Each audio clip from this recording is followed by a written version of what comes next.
Today being Anzac Day, I thought I'd talk about the history of war commemoration in Australia, in Queensland, and more particularly in our own part of the world.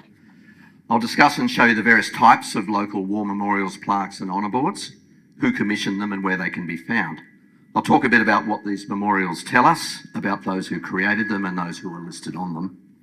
I'll also delve briefly into a few stories of individuals listed on our memorials, and I'll conclude with a couple of observations about what I think Anzac Day and wartime commemorations mean in 2026.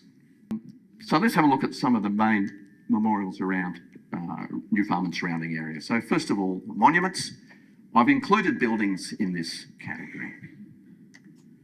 So a lot of you will be familiar with that tall column that's in Newstead Park. That's the Australian American Memorial. It's 10.7 metres high, pelleted sandstone. There's an eagle on the top. It was actually, I didn't realise this, but it was the first American war memorial built in Australia.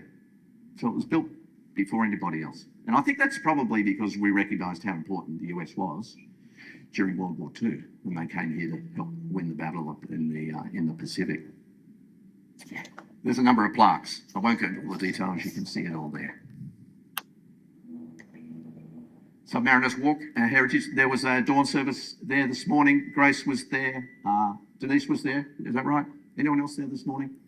Yes, great. So that's the dawn service that was held this morning. I think that's done really well. I like the plaques.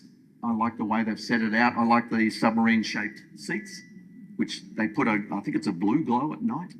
I think they've done a good job with that. That's been around since 2013. HMAS Morton, a much simpler thing, a very big anchor and a plaque. And that commemorates the HMAS Morton Naval Base. That building here is what the base looked like during World War II. That's from a plaque which Gerard, I think, put together down near there. I included that just to give you a sense of how many people were involved in HMAS Morton when it was in full swing.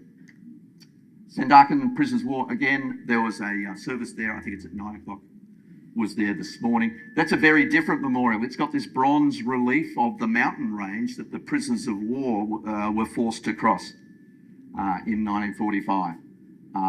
So that memorial's been there since 1995. I think, well, yes, it was unveiled about the time of the 50th anniversary of Sandakan. The Sandakan Memorial Foundation that run that every year. Some examples of some of the servicemen that were there. As you see, there's 249 names on that memorial. And I'll just put in a plug. Virtual War Memorial is one of the better websites I've found for listing not just memorials, but they take information from the public. People can contribute details about individuals that are listed on war memorials and plaques, and they get added to that site.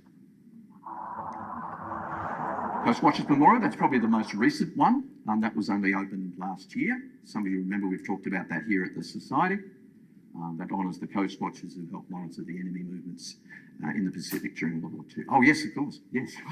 Shout out.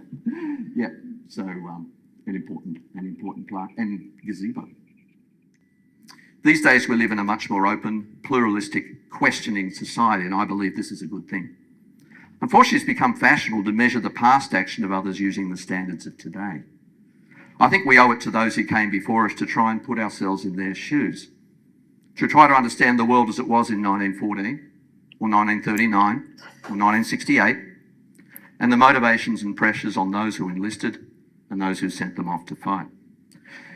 To not label past wars as just or unjust through the prism of what we know today. Yes, to recognise mateship and sacrifice, whilst also acknowledging that Australia does not actually hold a worldwide monopoly on these virtues. And to acknowledge how wars have shaped our nation, but without resorting to chauvinism toward former or current foes. There's a fine line sometimes between national pride and jingoism. And at the local level, I think we should continue to look after and protect these memorials. We should find out more of the stories behind the names. We should invite others to find out more about their own stories. To encourage respect, compassion, and understanding. And I saw all of those qualities on display at New Farm State School yesterday, and it gave me some hope for the future, lest we forget.